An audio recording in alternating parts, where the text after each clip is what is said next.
Oh, go. There you go. Okay. What's up, y'all? Welcome to Hotepish, intelligent-ish talk, intelligent shit talk, where we bring you the profound and the profane. You dig? You always gonna learn something here, but as I always say, we never cut short on the ignorance. You know what I mean? Oh yeah. We all know, because people always say when you pass information, you're supposed to wear a suit, look a certain way, talk a certain way, all that bullshit. Like I always say, there are no perfect messengers, only perfect messages for those willing to pick up the game. So if you're willing to pick up the game, you're gonna take the message. If you ain't willing, you're gonna say, "Oh, that nigga too fat, I can't listen to him." Or you're gonna be like, "Oh, he's a Republican, I can't listen to him. Oh, he's a hardcore Democrat, I can't listen to him." Open your goddamn mind. Don't none of us know shit, all right? But that's what we're here for, to help open and expand minds. And I thank y'all for listening. Today, I wore my Rebels for the Call shirt because y'all know I love my black heroes. You know, you can get this on Hotepish.com. I got, Nat Turner, Robert Smalls, escaped slavery, whooped his slave master's ass, came back, got his family out, ran for Congress and won, bought his slave master's house and died in that motherfucker owning what he was born in as a slave. We got so many stories. We got Denmark Vesey, who in 1822 had to revolt at the Mother Emanuel Church in Charleston, South Carolina, where that shooting happened with Dylann Roof a few years ago on Juneteenth. See, them folks know our history. Oftentimes we don't. I got Jean-Jacques Dessalines, but my favorite on this t-shirt is Bass Reeves, because Bass Reeves was cold. And I've been waiting on a movie about Bass Reeves to come out, because I love Bass Reeves, because when people get mad at Kanye for saying slavery was a choice, all I say is this: Bass Reeves chose to whoop his slave master's ass and get free. That's not to judge those who didn't.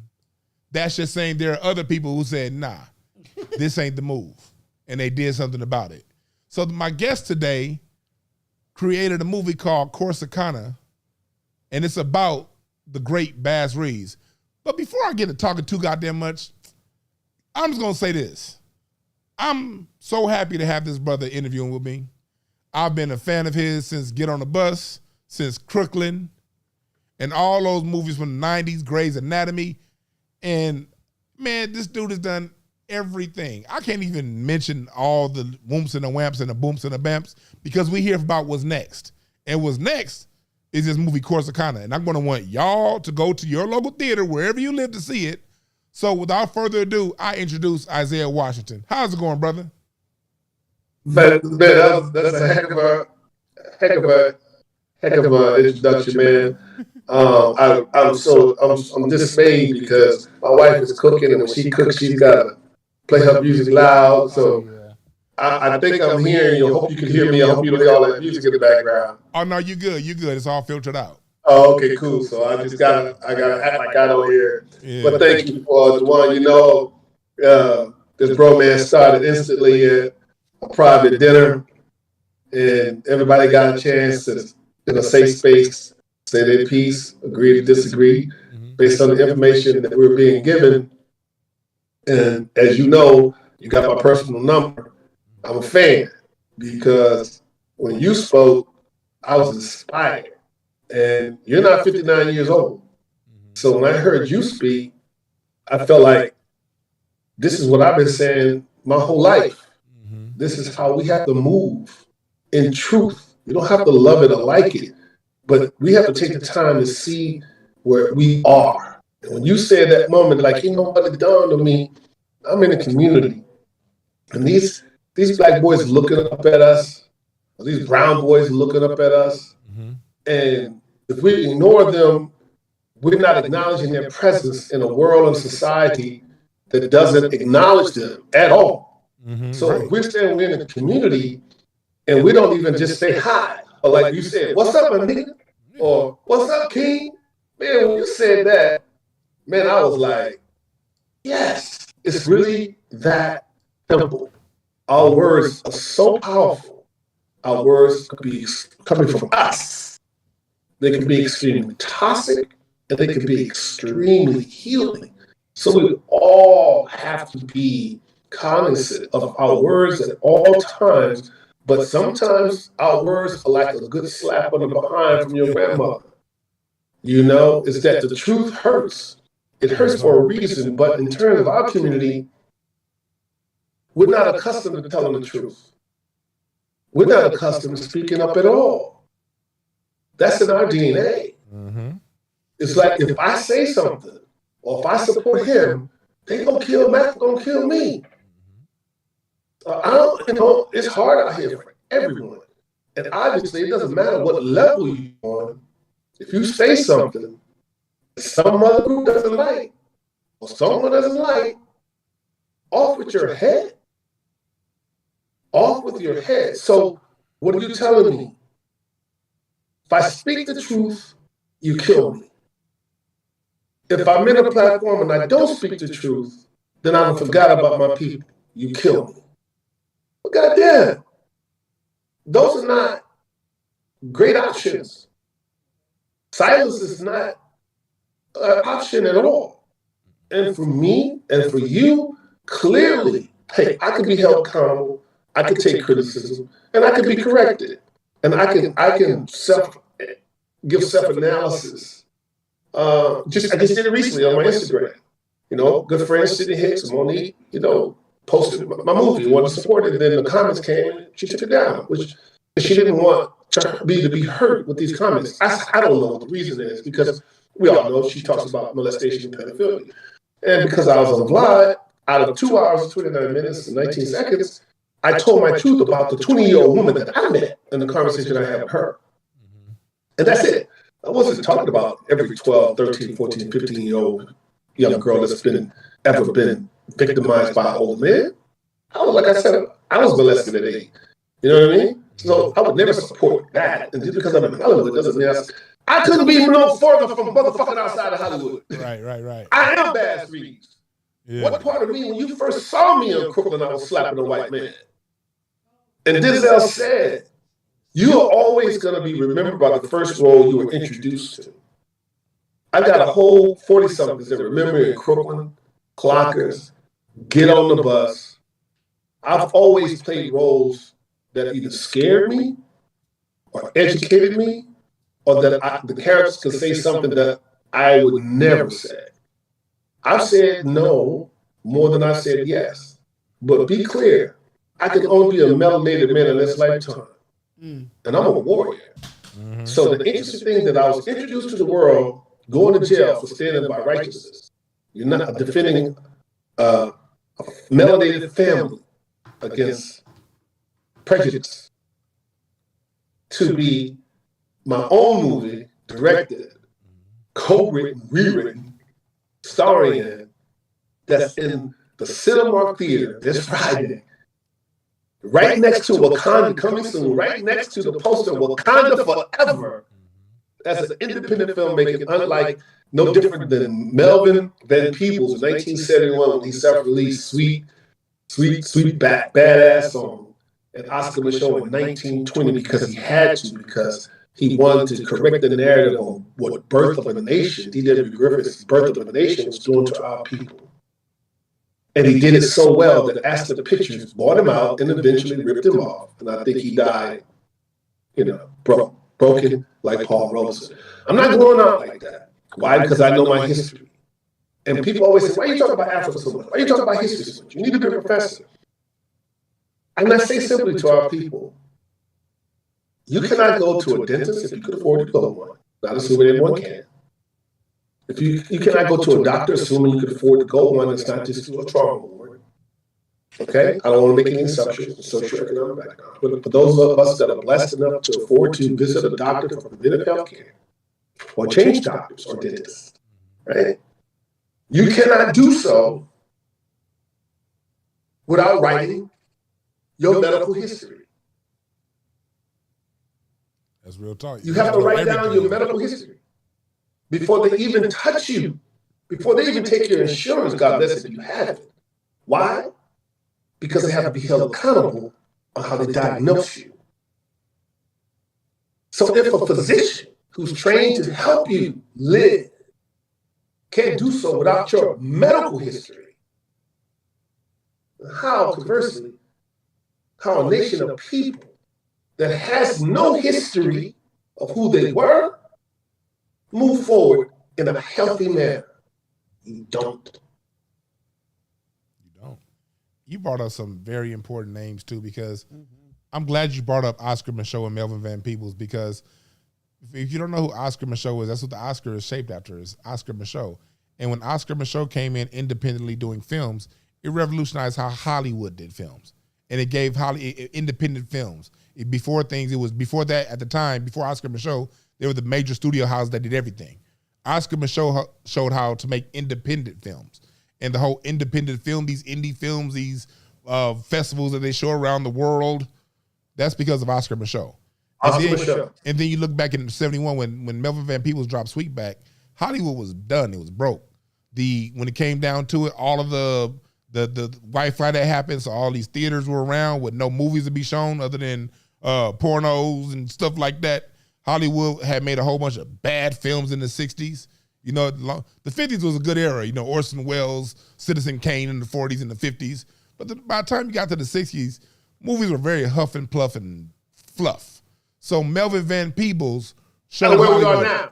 Like where we are now. And that's what I'm getting to, because Melvin Van Peebles showed what a real movie was, and with an independent budget, and revolutionized Hollywood again. Now we're here with you. We're back in the huff and pluff days. They ain't talking about nothing. And then when they do want to talk about something, there's always an agenda in there that we see that they horseshoe in. We get a good movie, then it's like, why are these two dudes just kissing out of nowhere? What happened? They slip in some other stuff that the audience either is not in alignment with or wasn't expecting, or it's just not necessary for the storytelling. Not necessary. So here you are bringing it back all the way around. So talk to us real quick. Before I even get to that, let me go with the flow. I'm gonna get back to my other question. I like going with the flow. What have you learned during this process? Because you went through a whole lot. You went through being the guy that they called on to where you are right now. How was it going through this process from being in movies that were major motion films done by Hollywood to you doing your own? Talk to me about that journey. Well, 15 years ago, me speaking the truth at an award ceremony wasn't in alignment with what people wanted to hear.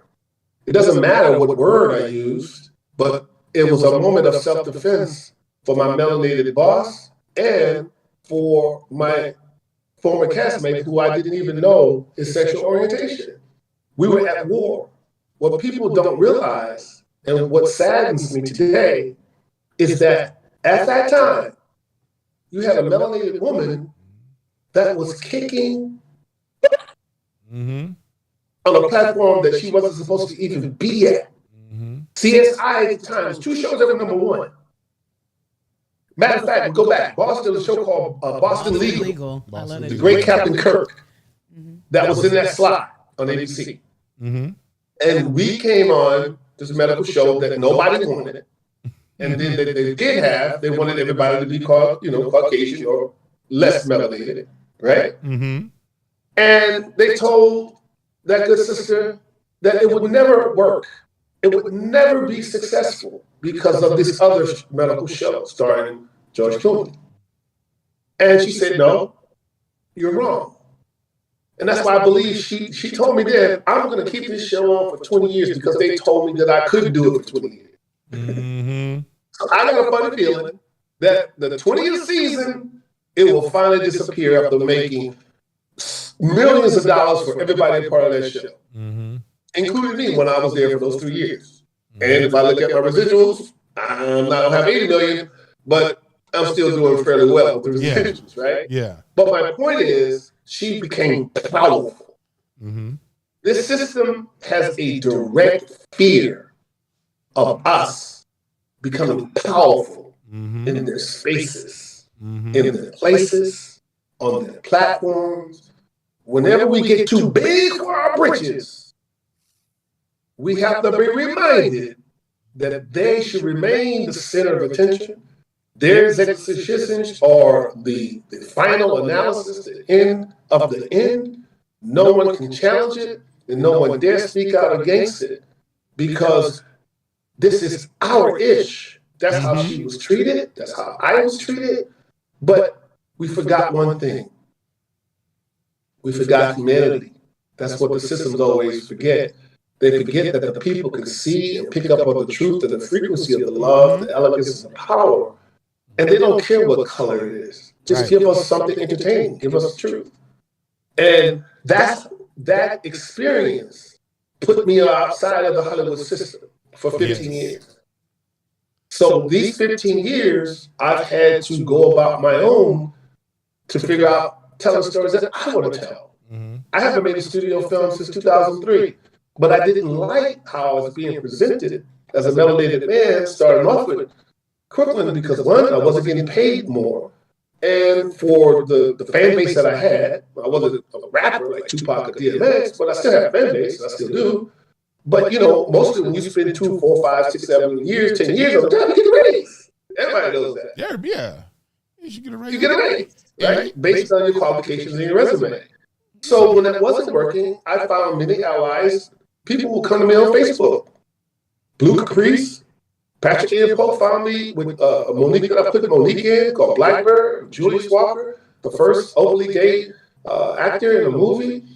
I don't know how not to be first. I don't know how not to be a winner. I was the first graduating class in high school.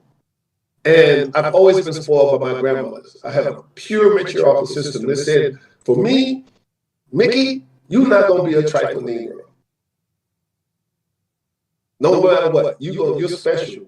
And that's how I've always been treated, through the love of these beautiful brown women. I'm not going to do anything that's going to hurt my women. I'm not going to do anything that's going to hurt my brothers. That's just, I ain't built like that. And that's how I feel about you, DwannBrown. It's like, that's little me over there. Much fatter version, but yeah. No. You're beautiful, bro. You know, look, I take you to Nigeria, you be a king. Come on.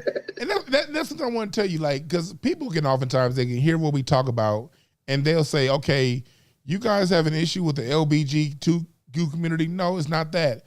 The role you played in Get on the Bus, to me, when you said those lines in Get on the Bus, and about that, I wrote those. That was how you do it. That, because we don't have an issue with gay, because that was integrity. That role was filled with integrity. That man was respectable. He was respectful, and he voiced it in a way that all the rest of us could understand and be like, you know what? I ain't even tripping no more. It wasn't just coming out and having two dudes have sex out of no goddamn where on Channel 13 in the middle of the afternoon when kids are watching. It wasn't that. It was a respectful thing. So all things are good. It just comes down to how you approach the role. And I was told by my gay friends at the time that if I took that role, I would never work again. When I went back to Brooklyn, all the women that had crushes on me, there was a place I used to go to called, forget the name of it, it was on the Flatbush, famous, like Love Jones kind of place all young 1990s hipsters would go to. I walked in after that movie, all the black women looked at me and walked out and called me the F word. Al Sharpton was on the radio and said another prince has bitten the dust. He can deny it all he wants to say he doesn't remember it, didn't sue me, because that hurt. That hurt.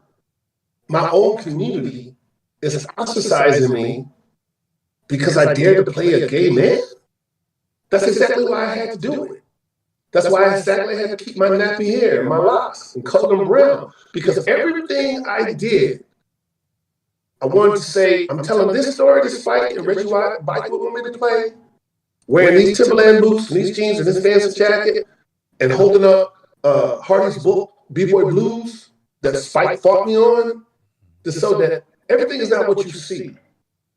All the rappers, all the military, all these men that you think are straight are not necessarily straight. We are forcing them to pretend to be something they're not, because they are afraid that they could be literally murdered if they are being who they are, whether we agree with it or not. Humanity, to be homosexual or gay, is not new to human beings. There's a species and animal species that go back and forth, just okay, fluid. I've always understood that. I don't want to speak on that. But when I did, I was threatened. But yet I was congratulated by GLAAD, awarded by GLAAD in New York, put on a plane, and then I saw something.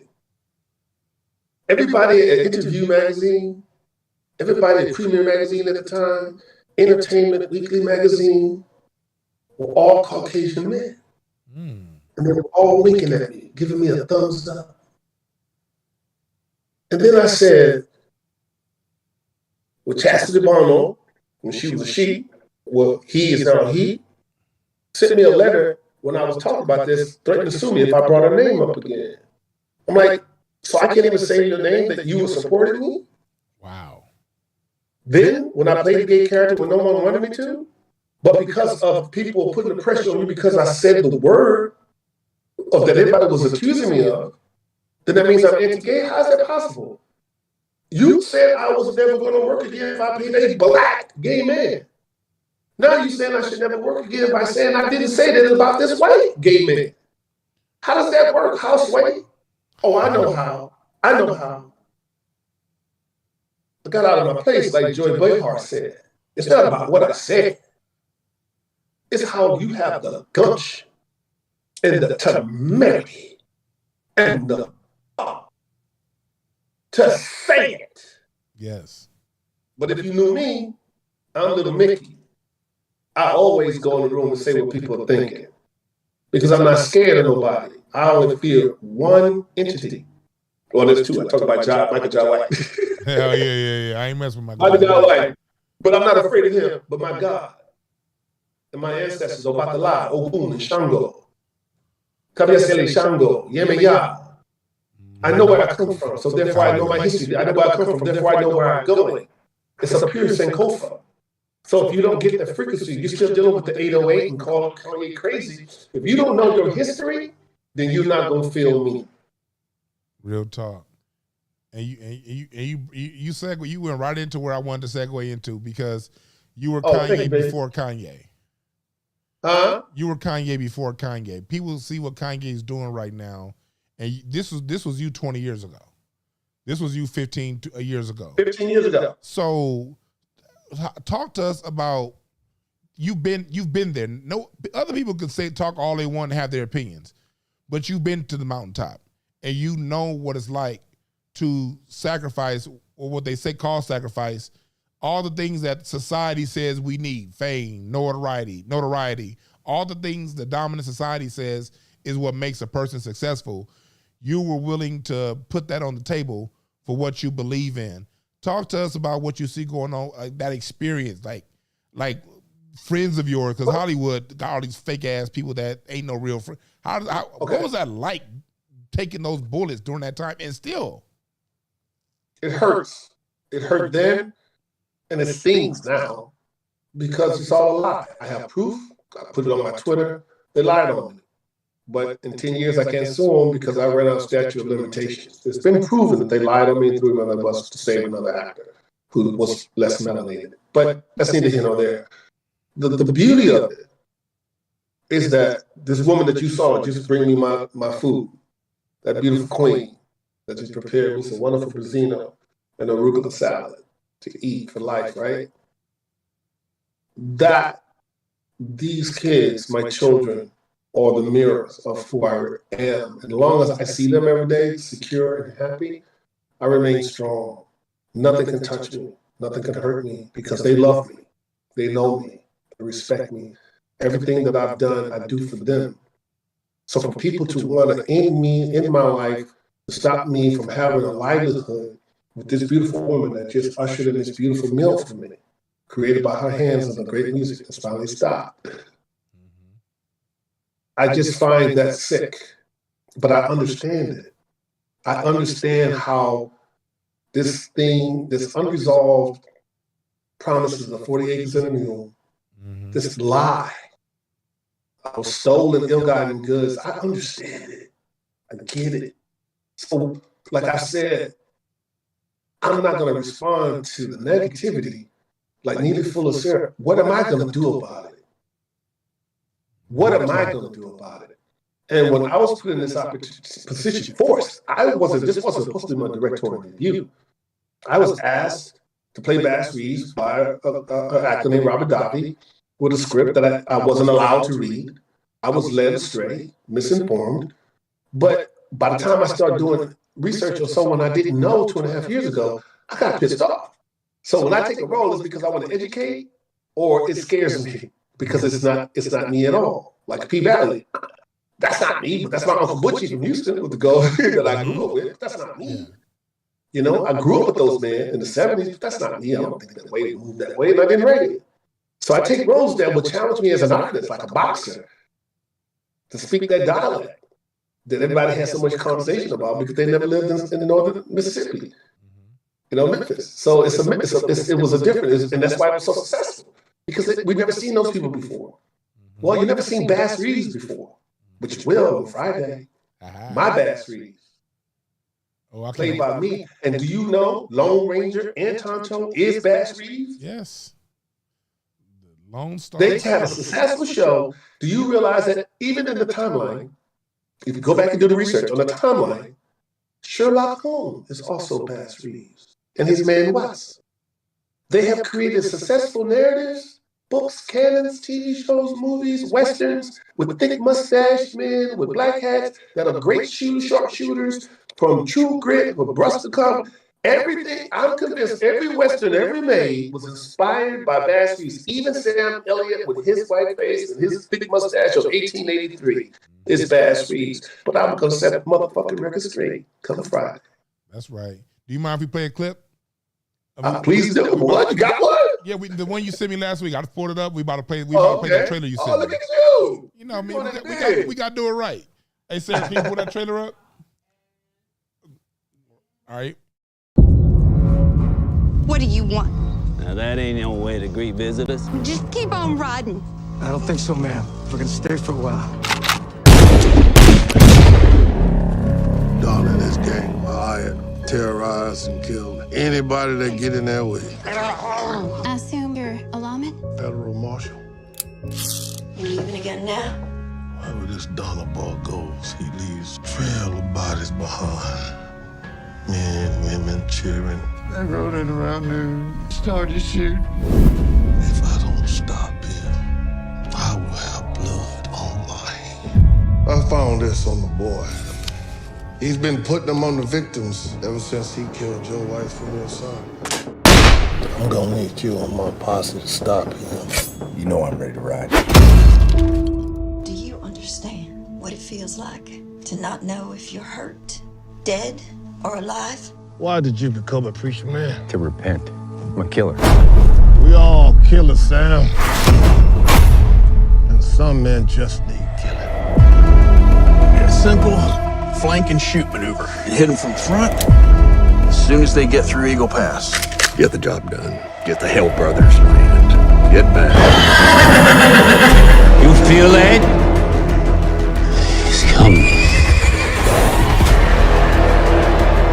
Can I kill him now?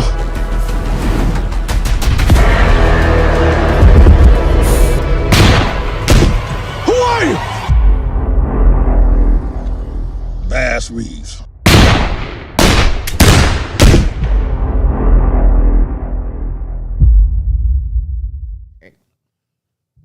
Man, I cannot wait for this to come out because my grandfather always called, recipes Poppy, my grandfather always called Westerns shoot 'em ups.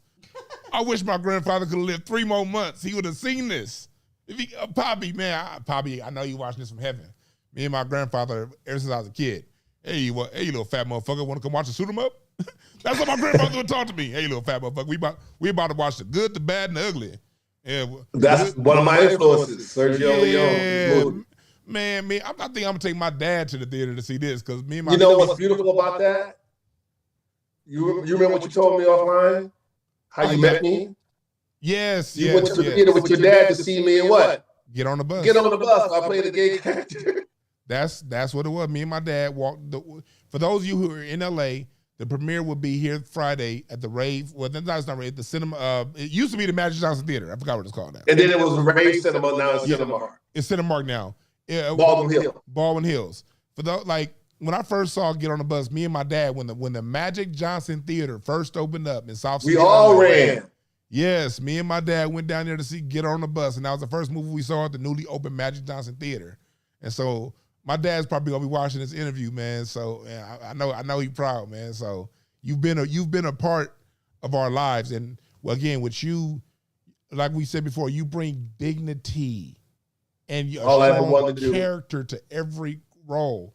How was that? We were talking just offline about that. Talk to us about some of these things you said, or if you don't mind. It's my whole journey is like my kids, 20 years, 23, 20. I was always cognizant, first and foremost, I said no more than I said yes to many roles. I could have $400 million by this time, but I'm just not built like that. Just certain things I just could not do and cannot do and won't do for any amount of money. And God knows I didn't get paid any real money. I say what I got paid. Somebody, man, that's crazy. I'll take that amount. But for me, it wasn't about the money. It was about the truth. I had an opportunity to say I'm going to direct something. And the producer said yes, probably because she didn't want to lose 4 months worth of investment. She said yes. It doesn't matter why the executive producer investor said yes. The beauty is she said yes. She said yes. One woman who's also an actress in the movie, in one of the most intense scenes in the movie. I believe through our ancestors and the grace of God that I was put in the position to tell this story.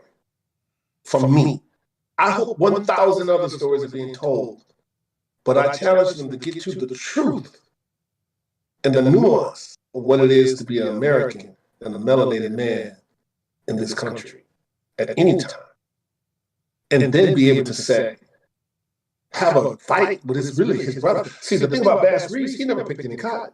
He was treated like LeBron James because he was such an incredible sharpshooter since the age of 8. He made money at turkey shoots. He could outshoot anyone in any land from Texas to Arkansas. Oklahoma wasn't a state yet. We're going to get to that. He made money. So he and his mother lived in the big house. He was tracking runaway slaves. And I put that in my story that I own 100%. Is what they did to him psychologically. That's the opening scene in my movie. Is that when he sees what happens to those slaves when they were returned, burned alive, mutilated, and beaten first, he swore he would never track another melanated person again. He gets in a position to become part of the Civil War and was the only armed bodyguard to Colonel George Reeves, which is his master's son. I put that in the movie. I wrote that. I created the character named California, not to tell a movie that show you that everybody that was in the Confederate wasn't necessarily in alignment with slavery. They had a lot of abolitionists pretending to go along and get along because these so-called less melanated people, they didn't want to be killed. There's a time in this culture where if you weren't a Catholic, you were killed. If you were a Muslim, you were killed. If you weren't a Protestant, you were killed. So this idea that we were the only people that have been victimized because of groupthink is just not true in humanity. California was created because of people who fled from Texas that wanted no part of slavery. Santa Anna fought at the Alamo because he wanted no slavery from Texas. And so look what they did to the Mexicans. They just took Tejas away from them. So we're in the land of murderers, thieves, liars, cheats, and killers. And we want to be offended when a man stands up and speaks on being in a world of liars, killers, cheats, and thieves. I don't understand. It's ass backwards. Before we go any further, where can they find the movie? Where's it going to be played? At Cinemark. Well, actually, we're in Orange at the AMC Theaters this Friday, at the Orange 30, and then in Orange, California, at the AMC Theaters this Friday. Also at the AMC Theaters in Ontario, California. Okay? But we're also at the Cinemark Theater in Baldwin Hills. Okay? On Friday. And we have a 1-week run, and depending upon the support, the ticket sales, I know for a fact Cinemark has told me they're willing to have another conversation to extending the theater in Baldwin Hills, which would be great because once Till's kind of had his run, there'll only be 2 films in the theater with starring melanated people, Wakanda Forever and Corsicana. So you say, audience, you love us, put your grudges and your misunderstandings aside and support our empowerment in this system. If you're going to make Disney make $1 billion and there's no statue of Chadwick Boseman anywhere in the country, there's no theme park of Wakanda anywhere in the world at any Disneyland. And we helped them. I know I saw it 3 times. Yeah, right. Once by myself, once with my family, and then by myself to make sure I saw what I saw. And I paid every time. And then I downloaded it on stream when it came on pay-per-view. So you got my money. We have to stop investing in things and entities that doesn't serve us and stop wanting to destroy and burn down individuals because you don't understand what it is they're trying to do. The good thing about my movie, nobody's putting the hashtag boycott Corsicana. I've seen it. Less melanated or melanated otherwise. Why? Because the frequency is high. I'm not a liar. Some will say I probably tell too much truth. Right. There's several people in the chat room that want to know, they're all over the country. They want to know, can they purchase a digital version online? And the people in New York are saying that they want to know, how can they get it to New York? Here's the thing. My investor doesn't have a liquidity. We don't have a $14 million budget to let everybody in the country know. And the deals that we have with the distributors, they get pretty much the lion's share of the movie. They treat us like Marvel. They give us a certain percentage, which significantly, is high. But we're in the theater. The catch about it is, if you don't promote it, no one knows about it, and you give us 6 theaters, 11 theaters, 20 theaters, 30 theaters here and there, the local theaters and the people out stay home away from streaming, because people just can't pay $100 and get an nanny to go see a rated R film because they can't bring the kids. I understand that. Is that I'm hopeful that the ancestors would allow people to come out to the theater. But if they don't, I already know it's going to make $100 million once it goes online because I've created enough conversation about it. No one in Hollywood in the world want to feel like they missed out on something. Mm-hmm. So I'm going to keep talking about it and keep talking about it. And I understand, my good people, if you can't afford it now, then we're going to be in a position on Black History Month in February where we have some major online opportunities. So you can stream it. But I'm trying to prove a point. Can someone like me that you've watched for 25 years, damn what you think of me as a human being because you don't know me, but it might work. How do you feel about what I have given you? Have I invested enough in the bank of Black culture for you to trust that what I'm presenting to you is going to empower you, not lie to you, not trick you, not humiliate you? I have only 2 words, Black buck and nigger. Not one nigger in that movie. But who has given you movies where you have to watch yourself or melanated people and you hear a nigger 100 times? 100,000. I wouldn't do it. Why? Because I was in a place, an executive position as a director, to not pollute the world with any more of those negative frequencies that those words bear. I'm showing you love. As I know it in my life of being married to a beautiful melanated woman for 26 years. I'm giving you family. I'm giving you defensive family, nuclear family. I'm showing you the spirit of what justice looks like.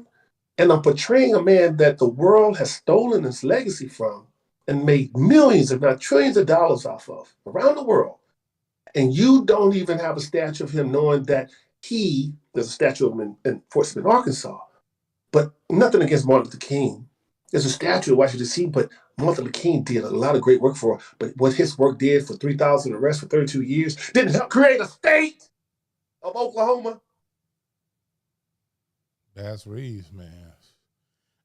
This man, everyone like him, cleaned up such a mess in the Indian Territory for the U.S. government, and they thanked him for it. In 1907, they told him he couldn't arrest another white person.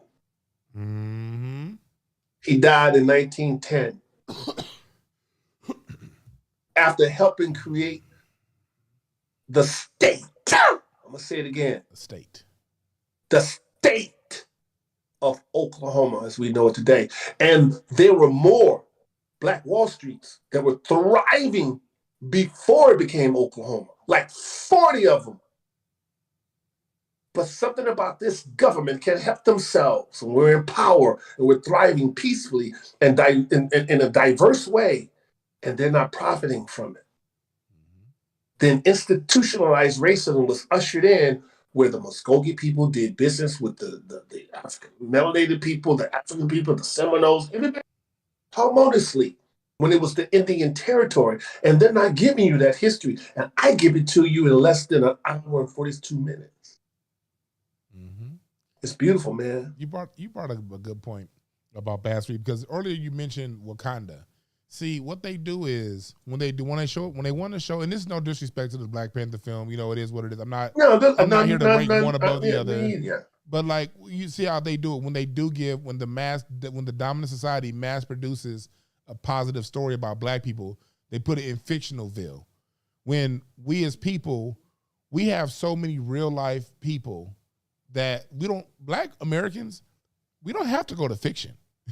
We can just go back to the people who existed and live. And make $3 trillion within 5 years. They just told our stories from our lens, from our perspective, but they won't do it. Why? They're not going to pay for their own demise. Look what Tiger Woods did to golf.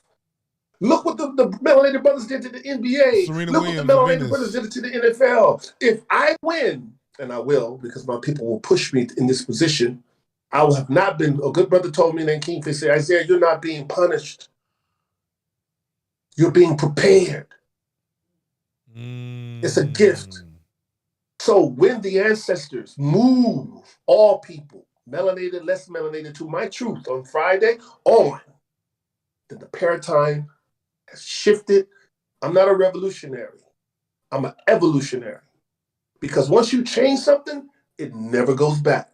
That's right. You cannot produce a less melanated child when a melanated man procreates with a less melanated woman.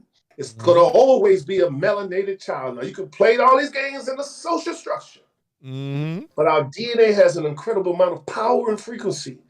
And those who, for whatever reasons, business-wise, fear it so much. But guess what? I'm 59 years old, and God ain't gonna forsake me. My people are going to carry me and ourselves through, because I'm not going to lie to you. I'm not going to sell out. And I'm a pretty good shooter. Hey. I don't miss, just like Bass Reeves. Hey, that's the truth, man. And that's why I want to thank you so much for bringing this story to light, because sometimes when you've been told the perfect lie, the truth seems unbelievable. Yeah. And we've been told the perfect lie. And so when you tell these stories about a Bass Reeves, it's like, but a lot of people, we know how America is, and this, we wish people would read more, but they're not. Most people get their information from movies. And so for you to put this rich history in a movie, I mean, nothing but salutes and blessings to you, because we all the time hear about what Black actors want to do and what people want to do, what we should do. We should this. My call to action to everyone out there listening, if you're here in Southern California, you heard the 4 places he's having the movie here in Southern California. Is there a website they can go to see where it is around the country? On Corsicanamovie.net. I'm sure those theaters have been put up now. Go to I tweeted about it just recently. Go to Corsicanamovie.net. Corsicanamovie.net. Go there right now for those of you listening on Caffeine, those of you listening on YouTube. Corsicanamovie.net. Find out where it's playing near you. and take your whole family down there, because it's one thing to talk about what we need to do. It's another thing for you to turn your car on, spend your money, and we know your money's hard earned. We respect that. I get that. But if you're going to spend it, you want to spend it on something that's going to enrich you and enrich you spiritually and mentally and intellectually. And that's what this movie's about. I don't want to keep you here all day because we're about to get out of here pretty soon. What do you want to leave the people with? And before we get on out of here. This is not really my directorial debut. This is a labor of love that I believe I was anointed to tell.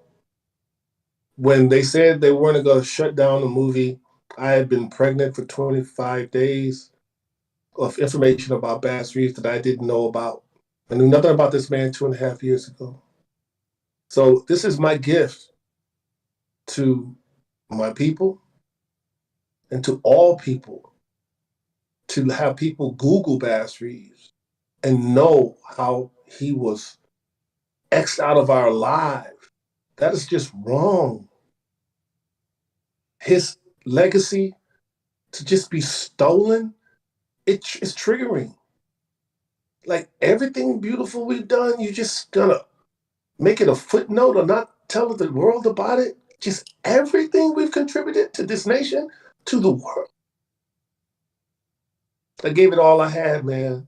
And it's my gift. It's my love language. So the people can choose to believe me and believe it, but I guarantee you, you will be changed when you see it. I've seen it 95 times and I've still changed. Yeah. Yeah, that's beautiful. That's beautiful. So where's your social media and where they can find you? On Twitter, I'm at iWashington. On Instagram, at the real Isaiah Washington, ISAIAH, like it is in the Bible, all 66 chapters. And on True Social, I'm at iWashington 1963. Facebook, I'm verified. Check for the blue check as Isaiah Washington. This is a part of getting my name back too. It was stolen from me 15 years ago. So this is my answer to that lie. Yeah, I appreciate that. The truth always wins out, man. Thank you, Isaiah. I'll be giving you a call when the show's over just to chop it up with you. But thank you for giving us your time. I appreciate you. And again, this is something that's for the ages. You have to make sure you check this movie out because it's everything we say we've been wanting. This man went up and did. Can I play the trailer one more time? Without permission from the distributors, the studios. In fact, God bless her, the investor, Amber McNutt, I edited this movie for 9 months. She didn't even know what she had because it wasn't an original script she bought. But she trusted me.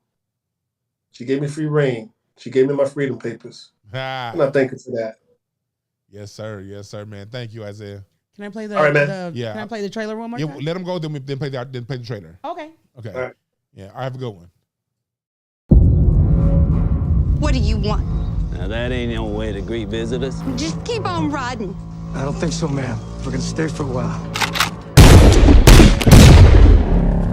Darling, this gang hired, terrorized, and killed anybody that get in their way. I assume you're a lawman? Federal marshal.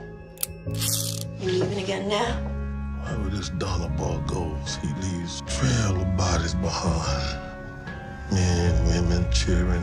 I rode it around noon, started to shoot. If I don't stop him, I will have blood on my hands. I found this on the boy. He's been putting them on the victims ever since he killed your wife and your son.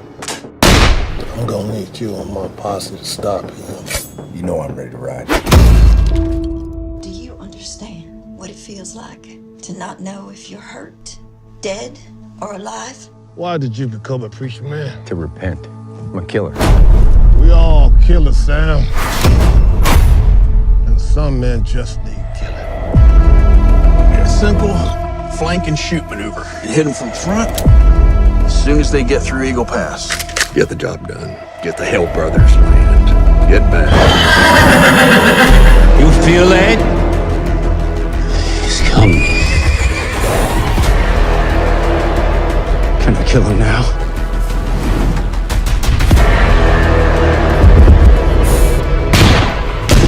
Who are you?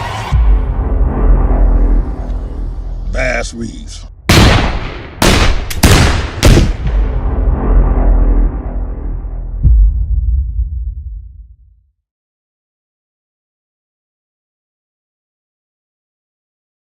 Let me know when we're back, Sarah. Are we back? Yeah. Okay, go. Yeah, that was Isaiah Washington. I want to thank y'all again. I need y'all to check that movie out because he hit on some very, very important points when he was talking about Bass Reeves creating a state. That wasn't cap. If you look up, for those of you who are into college football or college sports, whatever, what's the name of the University of Oklahoma? What's the name? They're the Sooners. The Sooners. Mm-hmm. Do you know why they're named the Sooners? I think so. I know it has to do something with. Okay, tell me. Go ahead. I think I have an idea, but go ahead. After Bass Reeves cleared it, because Oklahoma was lawless territory. It was lawless. Mm-hmm. So he cleaned it up. And after he cleaned it up, they were getting ready to make it a state. And they had a date that you could not cross the line into Oklahoma to this date. Yeah. And you had to, but once you cross the line, you can go and claim land. Well, it was a whole bunch of people, mostly all white folks. They left and crossed the borders early and created settlements. So those are the people that crossed the line, the state borders, sooner than they were supposed to cross, and created settlements. And the government, instead of saying you crossed too soon, they just basically say, you know what, fuck it. So a lot of your best land in Oklahoma was taken by people that crossed the line sooner than the line was supposed to be taken. That's why they're called the Sooners. Sooner squatters. The same reason why, do you know why the University of Indiana is called the Hoosiers? No, but I know you're going to tell me. All right. I'm very excited. Let me tell you why. The Hoosiers, because the people in those white folks in Indiana, they're not as white as you think they are. Do you know why they call the white people in Indiana Hoosiers? No, but are they? Hoosier is a person that comes from melanated background, native, black, and white. That's a Hoosier. What? Yeah, because a lot of your natives in Indiana, the native blacks, the native tribes in Indiana, they were all black. They weren't the red natives, they were the black natives. And a lot of your Germans, when they started to come over from Europe into America, as they started to fill out the Midwest, a lot of them went to Indiana. And a lot of those people in Indiana were mixing in with the natives down there and with the black folks over there. And so during the 1600s, during the early 1700s, and then so what they started calling them, all the white folks in Indiana, as a derogatory term, they started calling them Hoosiers. Wow. Hoosiers, because y'all was basically fucking with them niggas.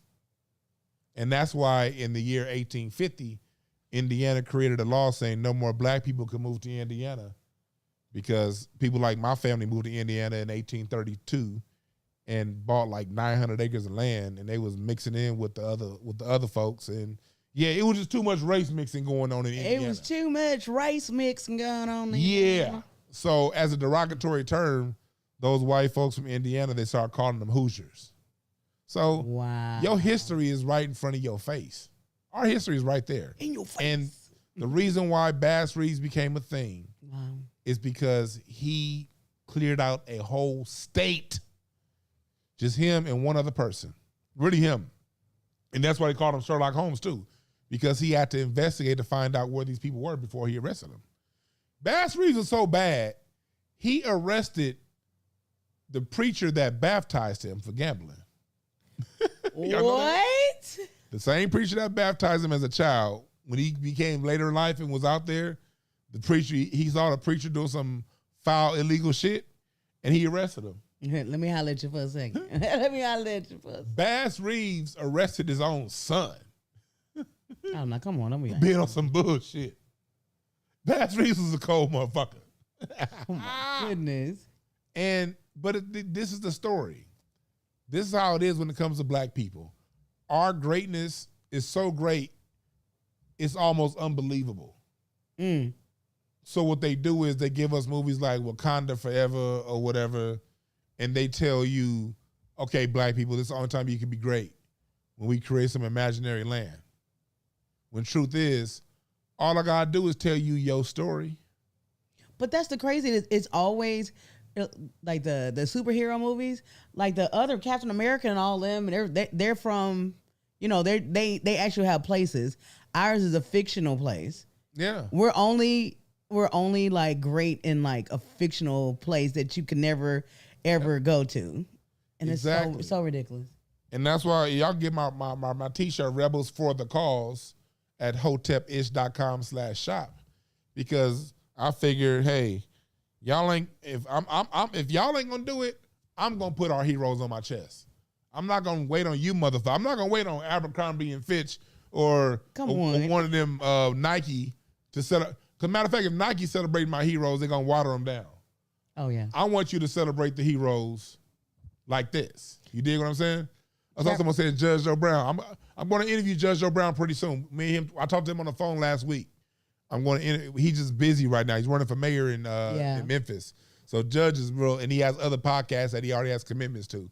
But I will get Judge Joe Brown on here pretty soon again for another interview. The chat rooms also said Bass Reeves is greater than John Wayne. Oh man, John Wayne! All those John Wayne movies were depictions of Bass Reeves. All of those Clint Eastwood movies was knockoff Bass Reeves.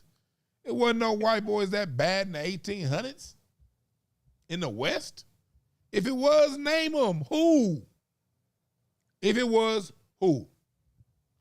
Name me a white sheriff that cleared out a whole goddamn state by himself. I'll wait.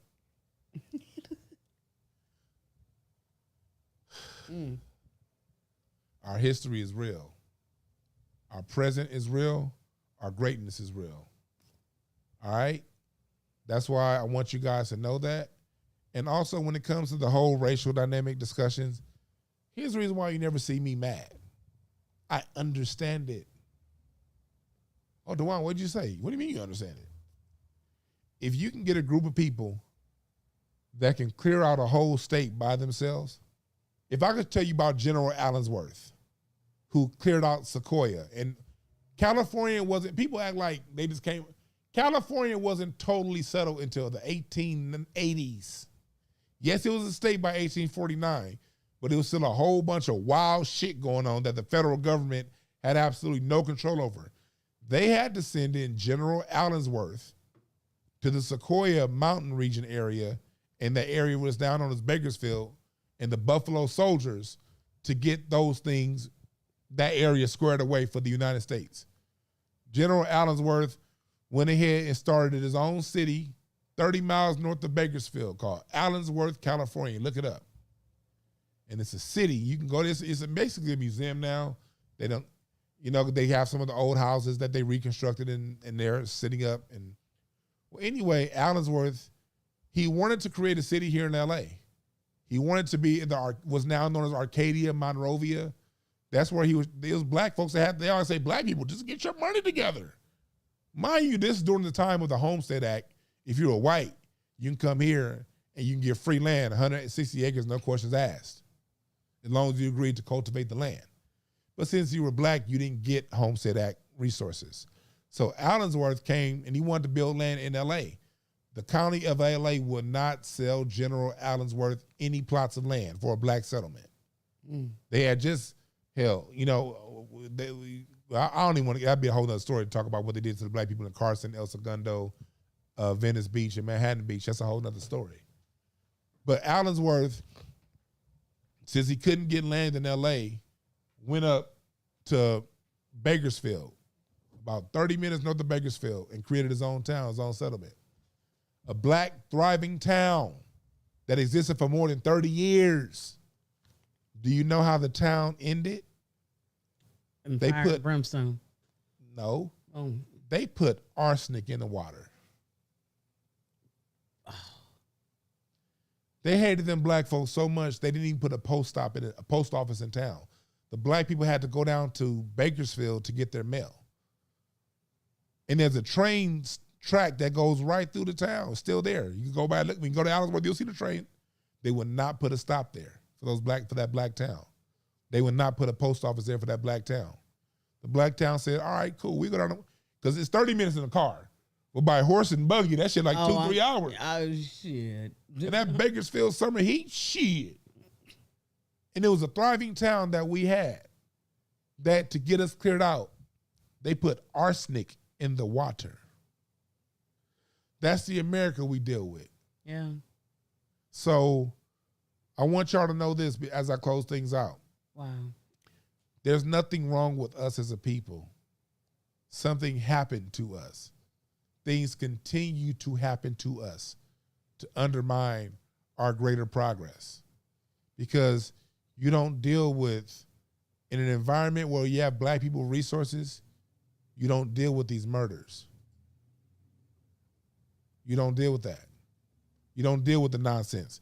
Because people do these things because they see a future for themselves.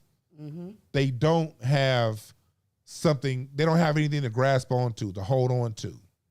So they make these rash decisions, these permanent decisions over short time beefs. Rest in peace, Takeoff. You know what I mean? The chat room saying they hate Wakanda and it ain't even real. Yeah, right. Just because it's niggas there. But rest in peace, Takeoff. And I see it's a whole lot of what about black on black crime niggas. Let me tell you something.